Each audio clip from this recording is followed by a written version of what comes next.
Ok, jóvenes, vamos a ver. Como pueden observar, la clase del día de hoy se titula La civilización griega. ¿Ya? Muy bien. Nos encontramos ante la civilización griega, ante la que se conoce como la cuna de la civilización.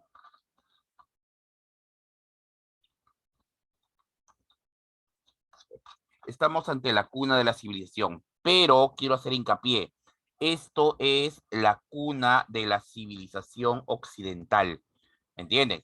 Esto es la cuna de la civilización occidental.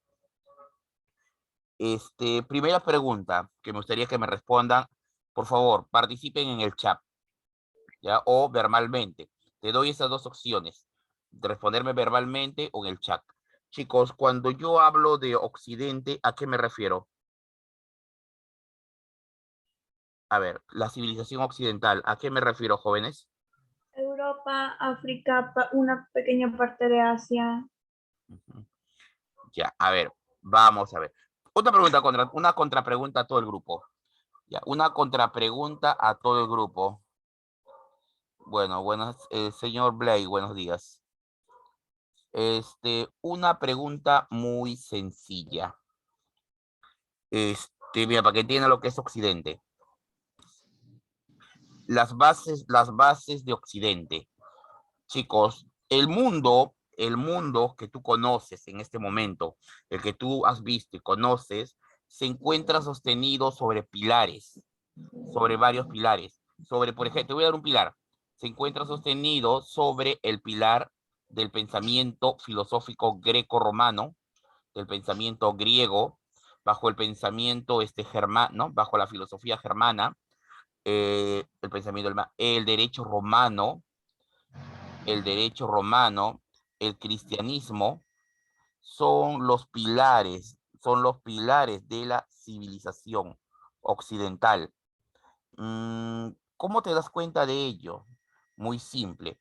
Si en un grupo, ya imagínate, tengo un grupo y estás tú en ese grupito, joven, adolescentes, están sentados en un salón.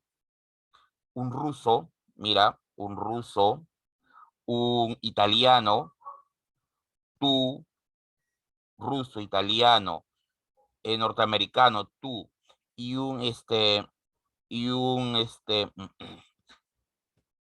disculpen, y un chico de la India, de los cinco, ruso, italiano, norteamericano, tú y la India, de los cinco, ¿con quién de ellos no tienes esa afinidad cultural? O sea, ¿con quién de ellos sale del grupo? De los cinco descarta uno. A ver, ¿a quién descartarían, chicos? A los de la India. Muy bien. ¿Por qué el de la India, no al ruso, ni al norteamericano o al italiano? A ver, hay una razón. Primer punto, el norteamericano, el italiano, el ruso comparten la base de pensamiento griego, se comportan de nuestra misma manera, tienen los mismos objetivos, las mismas metas, la misma idiosincrasia. Hay variaciones muy propias, ya que son propias de cultura, pero en esencia vienen a ser lo mismo. En la India, en cambio, tienen otra forma de ver la vida, otra perspectiva, ¿ya? Lo mismo, chicos, los coreanos, los chinos, los japoneses, con ellos ya el choque cultural es más fuerte, es más fuerte. Entonces, lo que pasa es que estos pueblos de una u otra forma fueron influenciados por los griegos, ya, ¿no? Y a propósito, ¿cómo llegó la cultura greco-latina al Perú? La greco-romana, ¿cómo llegó al Perú? ¿A través de quiénes? El pensamiento greco-romano, ¿cómo llegó, chicos?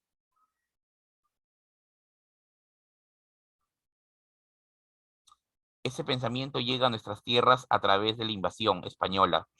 Los españoles traen su propio modo de pensar, pero ese modo de pensar español está inspirado en las ideas de Roma.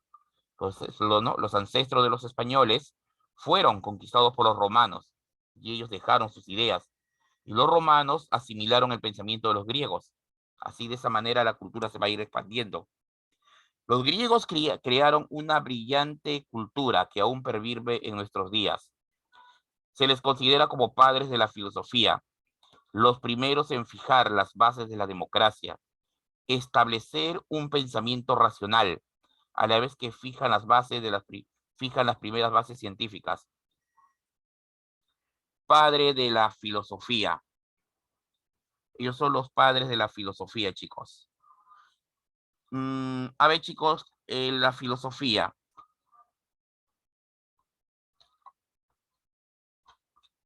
La idea es buscar un pensamiento racional.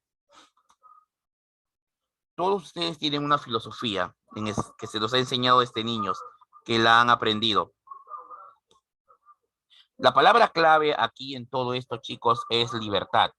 Jóvenes, ¿ustedes tienen la libertad de elegir o se les puede imponer la forma de pensar? ¿Qué me dices? Profesor, ¿eso no es lo mismo que ideología? Justamente, filosofía e ideología. La ideología tiene sus bases en la filosofía, en el pensamiento. Va a tener sus bases. Por eso la pregunta es, ustedes, recuerden, estamos yendo hacia la idea de llegar a la democracia. La pregunta es, ¿ustedes pueden elegir? Sí, Tienen esas nociones de poder elegir. ¿Ya? En otros pueblos, civilizaciones, esto ya se da por hecho. Pensamiento racional. Todo ello es lo que nos van a alegar los griegos. Bueno, sigamos. Intentaron dar explicación. Intentaron dar educación y explicación racional a los fenómenos naturales, en lugar de recurrir a la religión o la magia. Esa es otra característica del pensamiento griego. Los griegos buscaron educar y explicar de manera racional los fenómenos naturales. Había una tormenta, los antiguos decían que era que los dioses estaban molestos, mandaban los castigos, pero los griegos trataban de dar una explicación racional. Decían, no, esto sucede porque la lluvia, las nubes, trataban de explicar el fenómeno, ¿ya? Para ellos el conocimiento era la base. Chicos, lo que están viendo en la pantalla es una escultura griega. Es una escultura griega. Otro detalle es que los griegos estaban muy obsesionados con el cuerpo humano, con la belleza física. Estaban muy obsesionados. Mente sana, cuerpo sano, planteaban ellos. Los griegos eran religiosos, tenían sus dioses, por cierto, a los cuales respetaban, veneraban, pero no se vio en ellos ese fanatismo religioso que se vio en Oriente, que se vio en los otros pueblos. Para que lo entiendas, ¿los griegos podían cuestionar a sus dioses? ¿Tú qué dices? ¿Los griegos podían cuestionar a los dioses? no podían. Chicos, la Odisea. ¿Saben de qué trata la Odisea, no? ¿Alguien leyó la Odisea o conoce la Odisea? A ver, ha terminado la guerra de Troya. Ulises decide regresar a su patria Ítaca. ¿Quién se opone para que Ulises regrese a su patria? ¿Qué dios se opone? Poseidón se opone. Ojo, en otra cultura, en Oriente, los hombres hubieran agachado la cabeza y aceptado el designio de los dioses. Ulises no, navegó contra viento y marea, siempre desafiando la voluntad de Poseidón. Esa es una característica de los griegos. ¿Ya? Esta, chicos, viene a ser la sociedad griega. Viene a ser la sociedad de los griegos. Bueno, vamos a ver el medio geográfico donde se desarrollaron estos señores. ¿Ya? Apaguen el micrófono, chicos. Solo cuando participen, prendan el micrófono o en su defecto en el chat. Bueno, la civilización griega se desarrolló en la zona del Mediterráneo, comprendida al sur de la península de los Balcanes, las costas de Asia Menor. Acá está. En ese territorio se desarrolló. ¿Ya, chicos? La civilización griega se desarrolló aquí.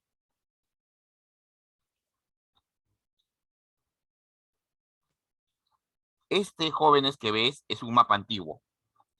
Es un mapa antiguo. Así es como ellos describían la región. Así es como ellos describían su región. A ver, vamos a ampliarlo para que veas cómo se describía el territorio. Esto es el territorio griego. Por ejemplo, acá tenemos la región del Peloponeso, la ciudad de Olimpia, Corinto, Esparta. Chicos, de estas tres ciudades, ¿cuáles conozco Micenas? ¿Cuál de ellas les suena más familiar? Olimpio, Corintio, Esparta. ¿Quién de ellas es más familiar?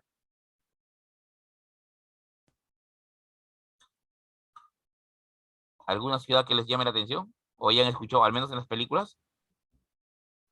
Esparta. Esparta, ¿no? Olimpia, ¿no les suena algo? Los Juegos Olímpicos. Delfos, Tebas, Atenas, Salamina, Maratón, Erectria. Acá está el famoso Monte Olimpio, la región de Tesalia, el Tracia. Bueno, en fin, Efeso, Pirene, Mileto, Kos, la isla de Lesbos. Todo esto, chicos, es el territorio de la antigua Grecia, el territorio que los griegos poblaron originalmente.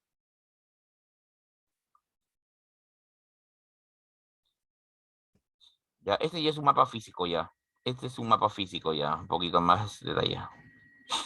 Ya. Ahora, el problema, chicos, del territorio griego es el siguiente. Una característica del territorio griego es de que el suelo es montañoso. O sea, no, el territorio no es extenso y para colmo es montañoso. Los recursos naturales son limitados. Chicos, eso es un problema eso, que el terreno sea montañoso, los recursos y los recursos naturales sean limitados. ¿Es un problema? ¿Tú qué dices? ¿O no? A ver, ¿qué dicen? El territorio es pequeño, montañoso, hay pocos recursos. ¿Problemas? La respuesta es sí, problemas. Ya, el mar es de fácil navegación. Por esa razón, chicos, los griegos desarrollaron el comercio y la expansión, buscando colonias donde impulsar la agricultura y obtener materias primas. Con los griegos sucedió algo muy interesante, algo que pasa hoy en día. Campeón, ¿qué pasa cuando en tu casa la familia aumenta? La casa ya no puede crecer, pero la familia ha aumentado. Digamos, tus hermanos ya tienen familia. ¿Qué hacen ellos? ¿Se quedan en casa o buscan otra casa para vivir?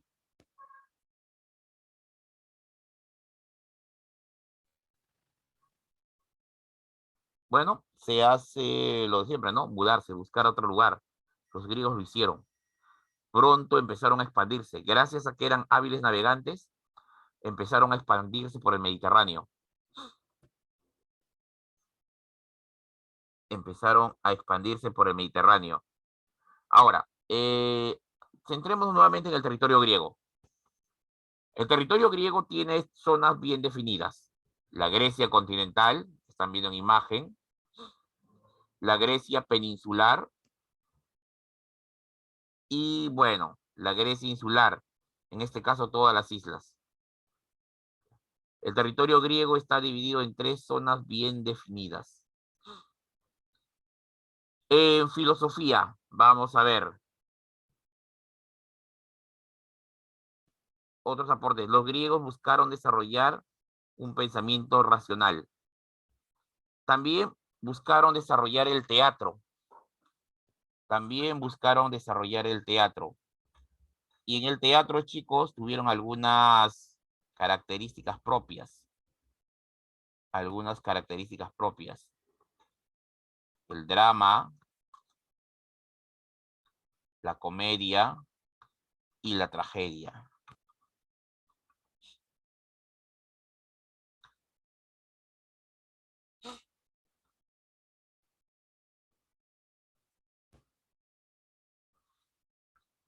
Los griegos desarrollaron, como les dije, la filosofía primero. Buscaron un pensamiento racional. En imágenes, acá en la imagen tenemos a los tres grandes filósofos griegos, Sócrates, Platón, Aristóteles. Sus ideas son la base del pensamiento actual. Son las bases del pensamiento. Ojo, y no por ello quiere decir que no sean cuestionables. Fueron cuestionadas desde un principio. Por ejemplo, las ideas de Aristóteles han sido muy cuestionadas, sobre todo en lo referente a lo que él pensaba sobre la esclavitud. La noción de por qué se debían esclavizar a los pueblos fue una idea de Aristóteles, pero estas con el tiempo fueron cuestionadas. Las ideas de Platón. En el teatro, los griegos gustaron mucho del teatro. Cuando se trataba de un drama, la idea era sacar tristeza. La comedia era hacer reír a la gente. La tragedia era una combinación del drama y la comedia. En literatura te habrán explicado cómo surgió el teatro. Te habrán explicado que originalmente era un coro. Había un coro que cantaba, ¿no? Un coro que a través de su cántico coral narraba una historia. En algún momento, alguien del público saltó y se paró frente al coro e hizo una pregunta. Y el coro, ante esto, simplemente acordaron y le respondieron. El hombre volvió a preguntar y el coro le volvió a responder. En ese momento había nacido la idea del actor, del primer actor. Luego, con el paso del tiempo, una siguiente generación, un segundo hombre o mujer saltó y volvió a hacer preguntas, interactuar con el coro y con el primer actor. Había nacido el segundo actor.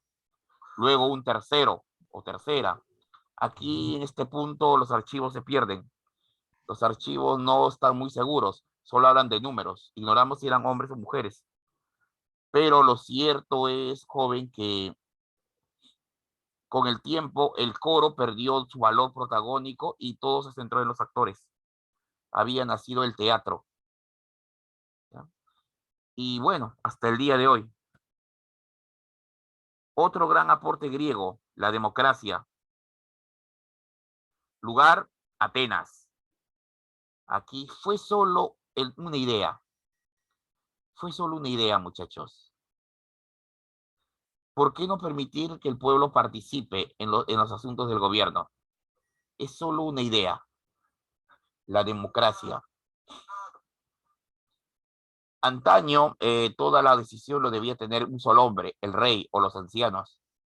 Pero alguien dijo, no, todos los hombres mayores deben tener ese derecho a opinar, a participar.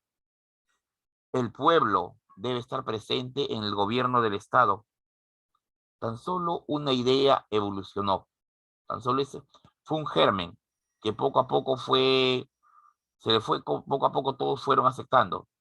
La democracia, como los griegos la trabajaron, se percataron que no era perfecta, traía problemas, pero era la más aceptada. Si había un error, el error podía ser de todos, ya no de un solo hombre, y eso también trajo problemas, algunos no querían esa responsabilidad. Así que pronto comenzaron a surgir divisiones, ¿no? ¿Cómo llevar a cabo la democracia? Se establecieron reglas de juego, incluso castigos, y bueno, el experimento ha llegado hasta el día de hoy. La idea de la democracia. Chicos, la democracia es básica. Un hombre, un voto. El próximo año van a ver, por ejemplo, otro ejemplo de democracia en el Perú. Elecciones municipales. Vamos a tener las elecciones municipales. El año pasado, las elecciones presidenciales.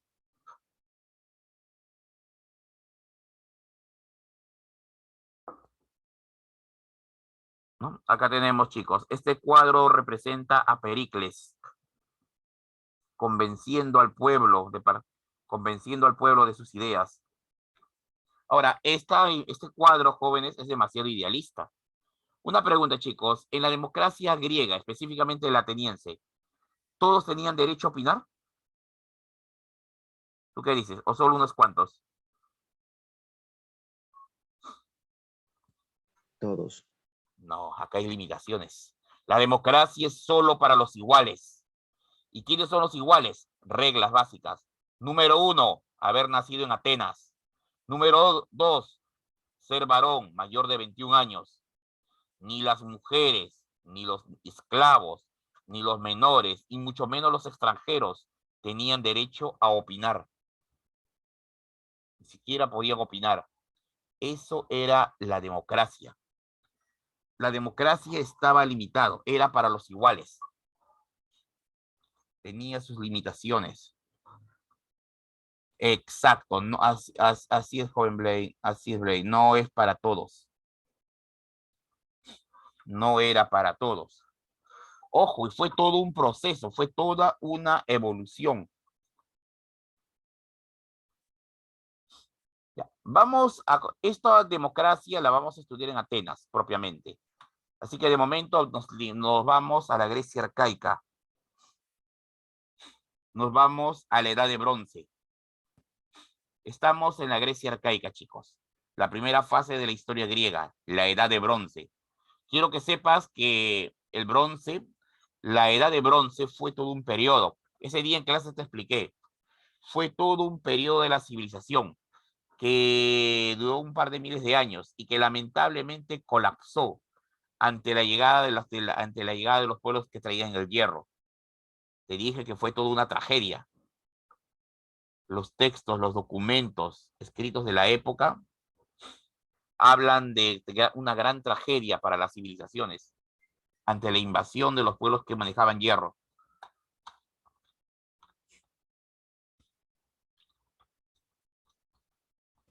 A ver, la Grecia arcaica representa la Edad de Bronce. Se desarrollan los cimientos de la civilización occidental. La primera civilización que vamos a estudiar es la civilización minoica. Los minoicos, también llamados cretenses o aqueos. Los cretenses, perdón, o micenos, o egeos. Cretenses, minoicos o egeos. Se les considera como los primeros navegantes de la antigüedad. Los primeros. Por si acaso, alguien por ahí va a decir, profesor, yo he leído en un libro, he visto un documental que habla de los fenicios. Estimado alumno, los fenicios fueron los mayores navegantes, pero los cretenses, egeos o minoicos, como quieras llamarlo, fueron los primeros. ¿Ya? Ellos fueron los primeros. Los mayores ya fueron los fenicios, pero acá estamos hablando de los primeros.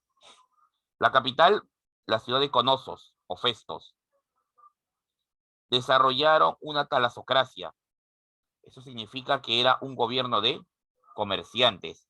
En la imagen tenemos un grabado, por lo visto parece que podemos imaginar que son esclavos llevando vino. Sus reyes. Los reyes cretenses fueron llamados minos. Quiero que entiendas. En la mitología griega siempre se habla del rey Minos. Pero,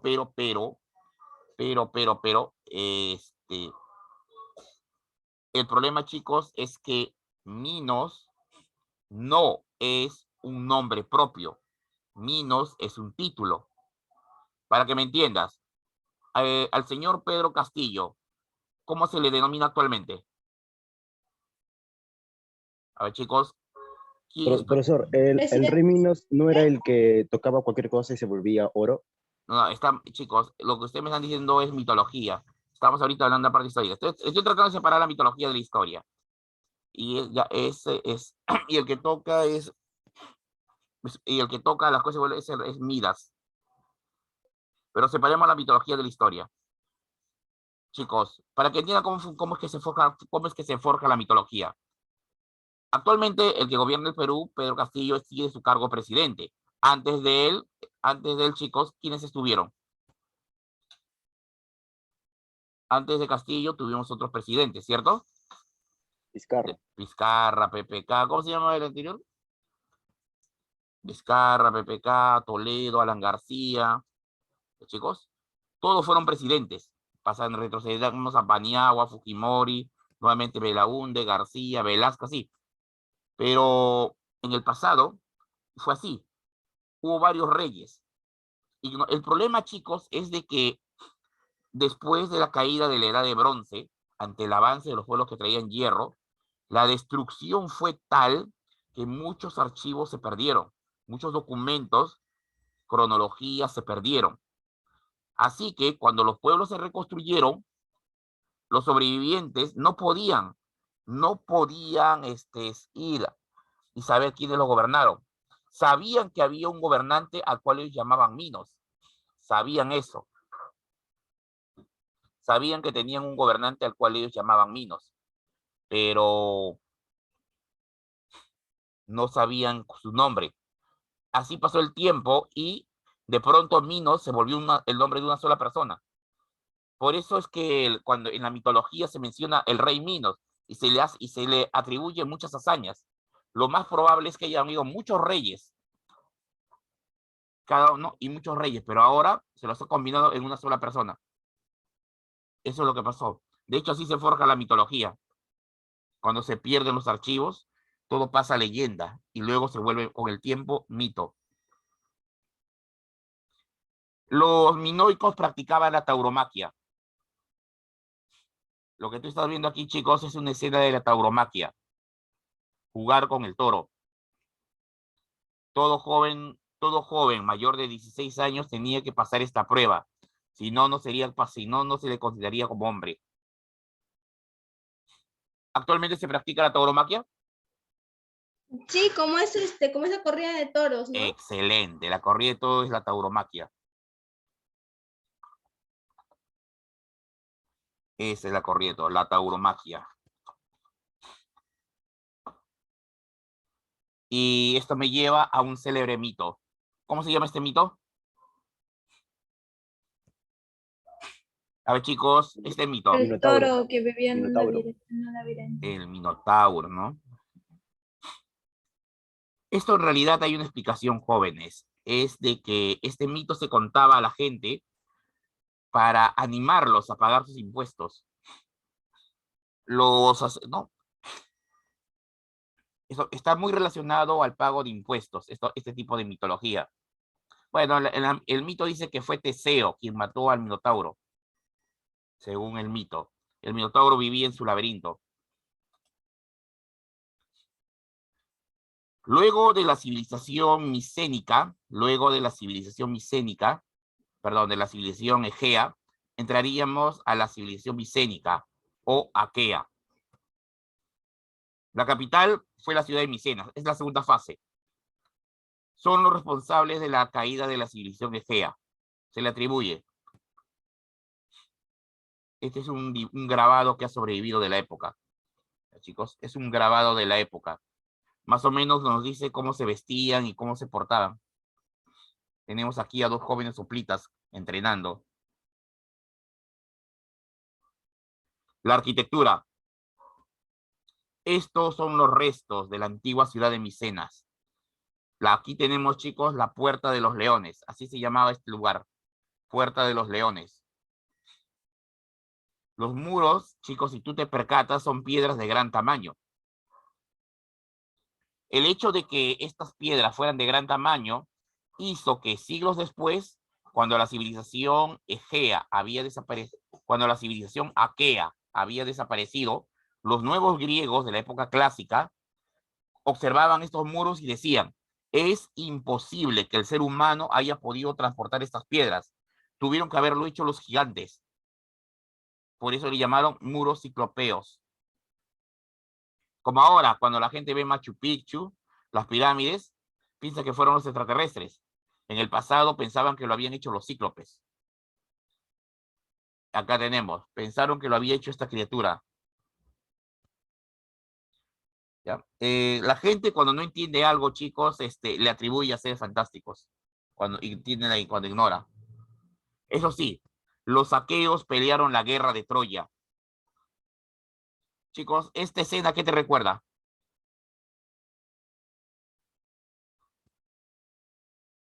Chicos, ¿qué te recuerda esta escena? Cuando invaden Troya. El caballo de Troya.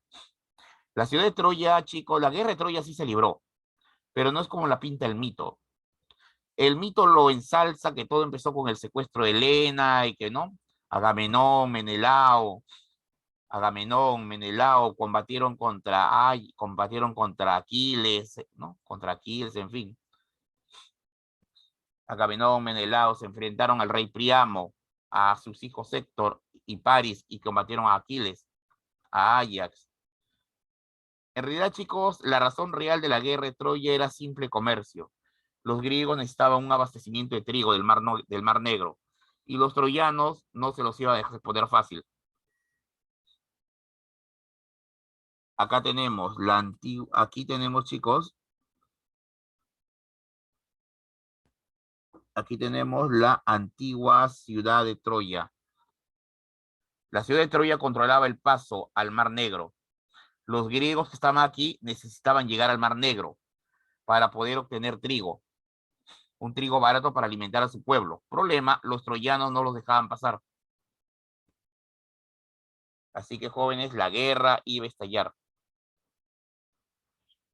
Finalizamos con esto, la invasión doria. Los dorios son un pueblo de origen indoeuropeo, o sea, son los arios. ¿Te acuerdas que te hablé de ellos la semana pasada?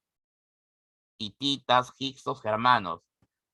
Ocuparon los Balcanes, sometiendo a los aqueos, acción que se vio facilitada por el empleo de armas de hierro. Causaron un gran desastre, muchachos. Provocaron la llamada Edad Oscura. El mundo micénico desapareció ante la invasión de los dorios, ¿ya?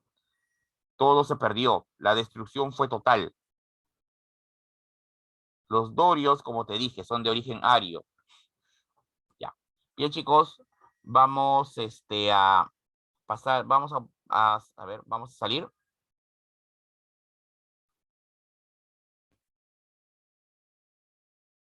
Ya, en la siguiente parte le vamos a contestar al joven Blade, no se preocupe, porque ahí vamos a ver las guerras.